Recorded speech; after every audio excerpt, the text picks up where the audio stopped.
If you click on this, you may already have a belief in the conspiracy theory of the Illuminati and their plan for a new world order. I will do a future video in which I will go into a full account of the Illuminati, a covert secret government pushing for a one-world government under their religion, Luciferianism. In this video, I will be discussing the Illuminati symbols within the Rockefeller Center located in New York City, USA. During my trip to New York in 2005, I visited the Rockefeller Center, but at that time, I was too young and uninformed to understand the significance of what I will be sharing with you now. Let's start with a brief look at the Rockefeller family, one of the two families heavily associated with the Illuminati conspiracy theory, the other being the Rothschild family.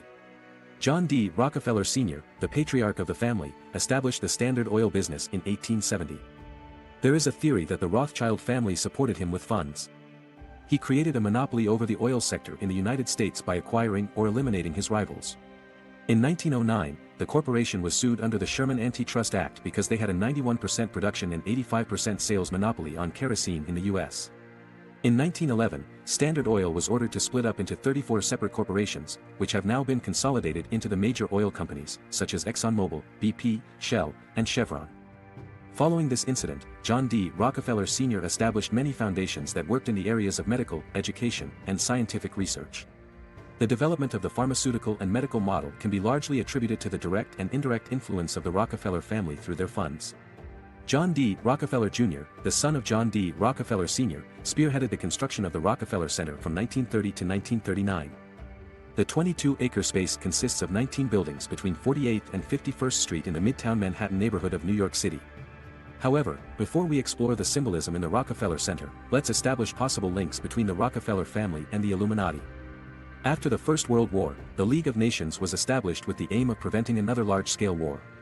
However, the League of Nations was deemed ineffective when the Second World War occurred. The concept of the United Nations with greater powers than its predecessor was proposed in 1945 after the end of World War II and formally adopted. In 1946, the League of Nations was formally disbanded. If you are a conspiracy theorist like me, you know that the main aim of the League of Nations and the subsequent United Nations was a gradual plan to unify all countries under a one-world government. It was John D. Rockefeller Jr., the son of John D. Rockefeller Sr., who donated 18 acres to the construction of the UN building in 1952. David Rockefeller, the son of John D. Rockefeller Jr., was another person who heavily pushed forward the agenda of the Illuminati. He established the Chase Manhattan Bank in 1946, which was later renamed J.P. Morgan Chase Bank in 1955. David Rockefeller was involved in every White House administration since Eisenhower until his death in 2017. He founded the Council on Foreign Relations and the Trilateral Commission, participated in the Bilderberg Group, and was associated with the Central Intelligence Agency, all organizations linked to the Illuminati. With the brief background of the Rockefeller family and their potential connection to the Illuminati in mind, let us now turn our attention back to the Rockefeller Center. Out of the 19 commercial buildings that make up the Rockefeller Center, 14 of them are famous for their Art Deco style.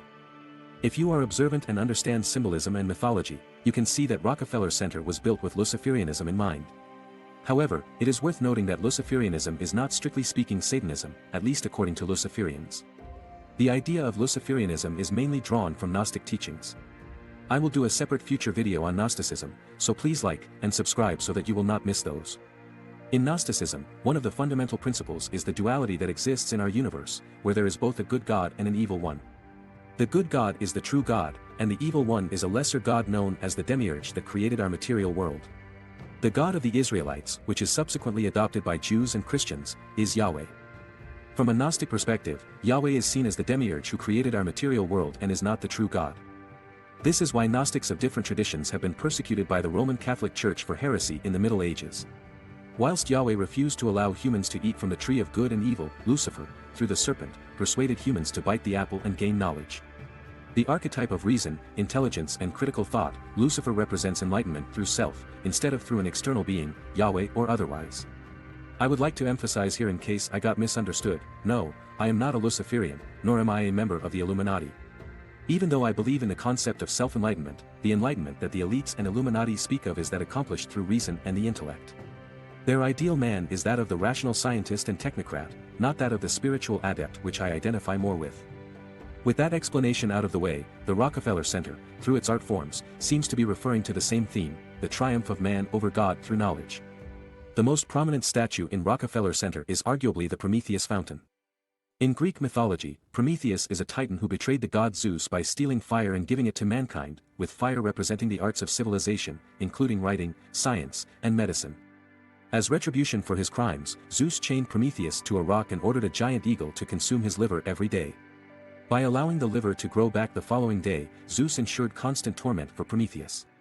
The Judeo-Christian equivalent of Prometheus is Lucifer, who, as the serpent, gifted consciousness to Adam and Eve. In the statue, Prometheus lies inside a ring surrounded by the occult signs of the zodiac. Behind the statue is an inscription that says, "Prometheus, teacher in every art, brought the fire that hath proved to mortals a means to mighty ends." Mighty ends means becoming illuminated. Flanking the statue of Prometheus are Youth and Maiden, representing the first humans built out of clay, and herein representing that we are the children of Prometheus instead of God. On top of the entrance of the GE building, you can see Wisdom, an image of a bearded man holding a huge compass. This is a direct reference to William Blake's Urizen engraving. The compass is also seen in Freemasonry, another organization with close ties to the Illuminati, where it represents the great architect shaping the physical world. In the book by William Blake, Book of Urizen, it articulates the story of Urizen, a fallen god who created the material world, a clear allusion to the Gnostic demiurge. This image displayed on top of the entrance of the GE building is thus a cryptic reference to Gnostic/Luciferian philosophies expounded in the book. Below this image, we find the quote from the book of Isaiah, which again emphasizes knowledge. "Wisdom and knowledge shall be the stability of thy times," Book of Isaiah 33 verse 6. In the context of the book of Isaiah, which is mainly a book of prophecies, it foretells a time of tribulation in which wisdom and knowledge are needed.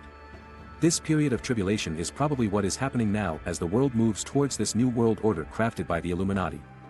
Next, you can see a relief depicting swords turning into plowshares, with the biblical verse Isaiah 2 verse 4.